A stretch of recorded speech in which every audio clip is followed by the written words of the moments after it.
Parla tifoso dell'Azzurra.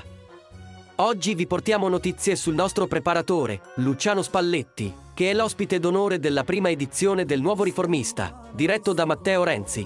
Premi già il pulsante mi piace se ami il Napoli con il cuore. Il titolo della copertina è Il Napoli campione, il miracolo di Spalletti. E all'interno della rivista c'è un ampio reportage con il formatore, comprese alcune battute fatte da lui. Durante l'intervista, Spalletti scherza con Renzi sul fatto di essere un riparatore di squadre e di rimetterle in piedi, mentre Renzi era un distruttore. Ma l'obiettivo principale del rapporto è il momento eccezionale del Napoli in questa stagione.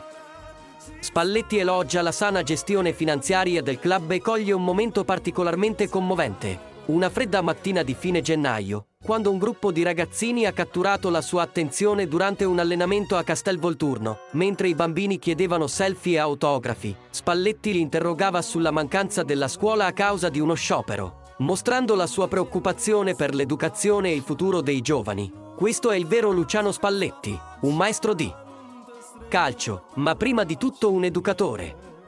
E noi tifosi del Napoli siamo orgogliosi di averlo come allenatore. E tu tifoso napoletano, cosa ne pensi di questa storia?